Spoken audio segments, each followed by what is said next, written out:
Hey everybody, it's Chideramichelle and thank you for clicking on this video. For today, I'm going to be discussing Ma Rainey's Black Bottom, the final film starring Chadwick Boseman and Viola Davis.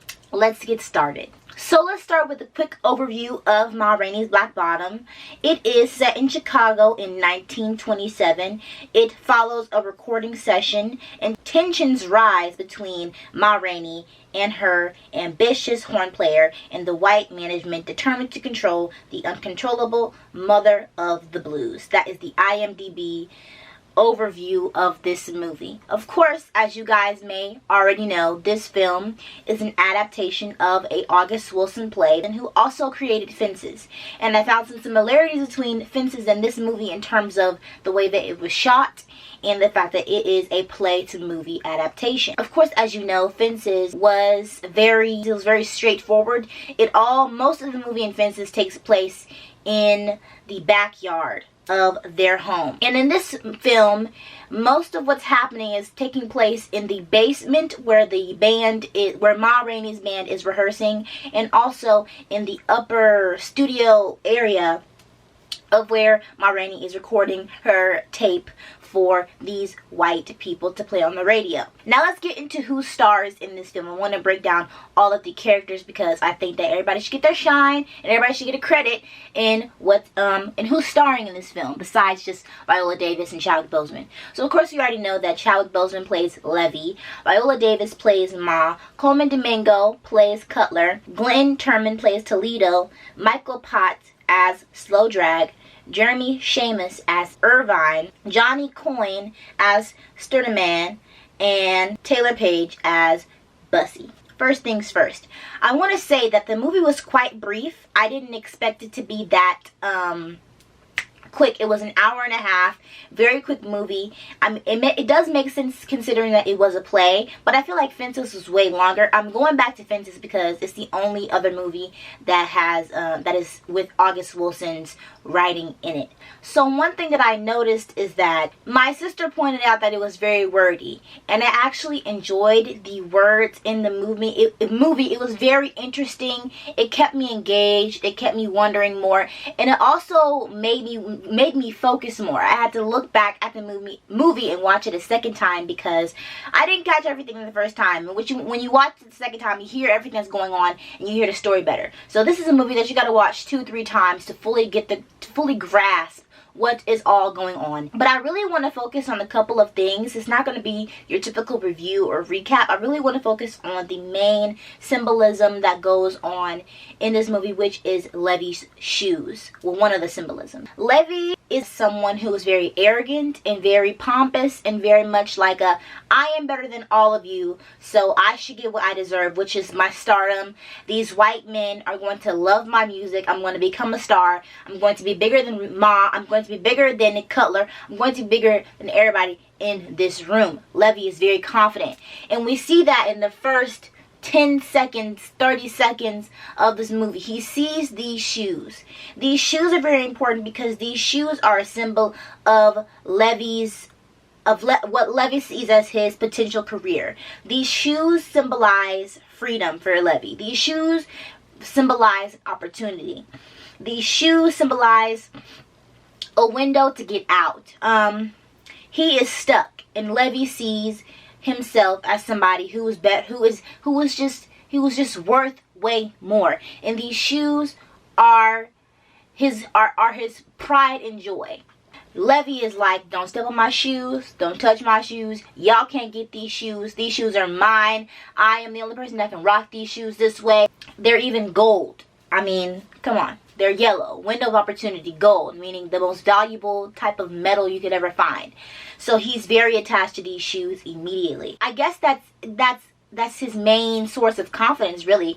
Is Levy really that confident, or is he just this insecure, vulnerable little boy who saw his mom get treated in such a disrespectful way that it scarred him for life. Next thing I want to talk about is Levy and the white man. Levy is very obsessed with getting the white man's approval. Although he doesn't see it like that. Y'all may not be playing this game, but I'm going to play this game because I feel like I can win. And he's like, I'm going to be able to play the white man at his own game. And in the end of the movie, you see that he cannot. That's not what he was made up for. He is in La La Land, and he assumes that the white man, I'm going to be an exception to the white man's rule. He understands very slowly that that's not how this works.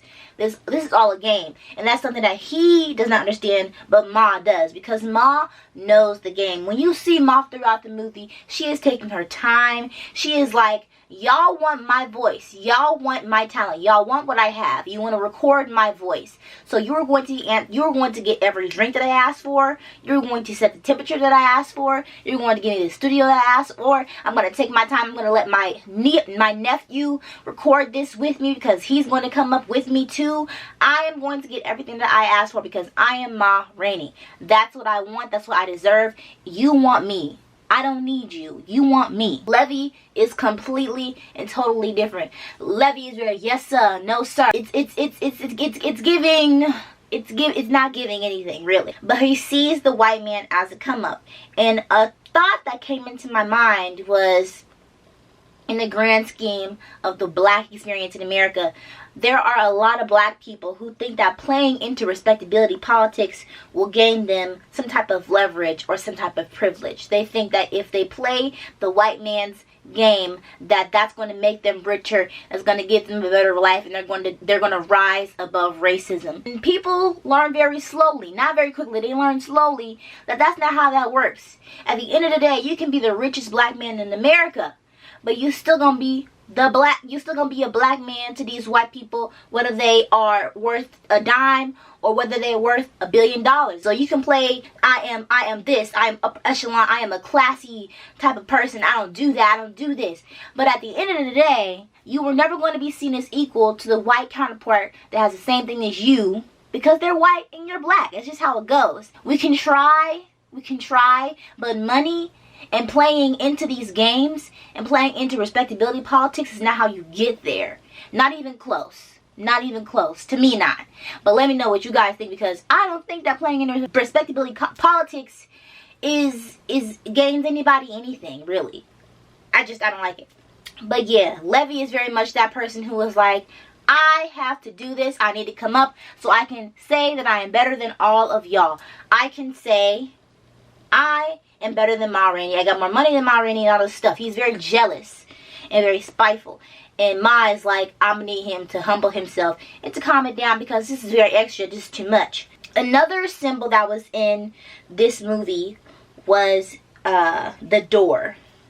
This door. Throughout the movie, Levy is trying to open this damn door. And it also read in my mind as something like, Levy thinks that all the doors should open for him just easily. Levy thinks that I am so talented, I am such a good Negro, all these doors should be opening for me just like that, just easily. I should be able to open these doors because I am just that man, I am that person. And he, throughout the movie, realizes, I'm going to keep knocking on this door that's not opening. This door is not for me. This door is not supposed to open for me. I'm not the person that can open it. I don't have the key. I can't open it. And towards the end of the movie, when he gets fired by Ma Rainey, what does he do? He knocks that door open, and what's in it? Nothing. It leads to nowhere. It's empty. There's nothing. There's nothing in that. There was nothing in that door. You forced this door open just for it to lead you to nowhere. Symbol right there. That was good. I liked that. That was a really good testament to the writing of August Wilson, because August Wilson is very detailed and he knows dialect. He knows black dialect, and I really just loved the way that he painted this story and painted Levy and Ma's as counter characters in this one film that are just like, they're combative. They don't like each other. It just isn't, they don't mesh. They don't mesh at all. I want to know what you guys think. Who was the enemy in this movie? Who was the enemy? Was the enemy Levy? Was the enemy Ma Rainey? Was the enemy the white man? What was the enemy in this movie? I think that there's multiple enemies, but I want to know what you guys think. Who was the enemy in this movie, and why did you think that, and what was your overall thought? But another thing that I noticed is Ma Rainey was, of course, a queer black woman, a dark-skinned, queer, fat black woman. Some people have problems with the fact that Viola Davis is wearing a fat suit in this movie. They were like, you could have hired an actual fat black woman to play this role. But it's just like, the director wanted Viola Davis, so what can you do? But let me know what you guys think about that. I love the fact that they showcased Bussy and listen, Ma Rainey was a city girl, okay? She was out here in these streets getting it, busting it down, throwing that thing back to these women, okay? She was getting her freak on. And I love that, because we don't get to see black queer women be free in their sexuality in a lot of movies, especially dark-skinned black women be free in their sexuality in a lot of movies and in real life. Period. You can't just be free. You can't be free, especially a black woman. You can't be free. You can't just be whatever you want to be. You got to be something. You can't just be out here just doing the willy-nilly. And Bussy was out here doing the willy-nilly. She was effing everybody. She was out here in these streets. And I really liked that. That was really, it was like a breath of fresh air for me. And Taylor Page is amazing. That is really it. That's really all I had to say. That was really all of my thoughts. Overall, I think that this was a beautiful movie. I think that this was a beautiful way for Chadwick to end his career as an actor. What a way to go out. It was a beautiful, beautiful, beautiful, beautiful, beautiful movie that showcased his talent and his perseverance. Those monologues were especially beautiful. The way that he performed them were especially beautiful. I think that he's going to be in the running to win Best Actor at the Oscars, because I think that his role and his performance was just that good. This was not my favorite performance of Viola Davis. It was good, but it wasn't my favorite. I think she did way better in Fences, but I think she just had way more lines in Fences. She didn't really talk a lot in this movie. She came in more in the later end, but didn't have a lot of monologues. But I did enjoy her role in this movie. It just wasn't a lot. I think that actually Chadwick was the main character and that she was just like a supporting actress. But they're equal billing, so they both are the lead in the film. But back to my guy also, Coleman Domingo. Let me tell you, he's underrated. Go watch his movies. Go watch his TV shows. Go watch his stuff, because he's amazing. Thank you guys for watching this video. Don't forget to subscribe to my channel for more content. And like this video. Thumbs it up.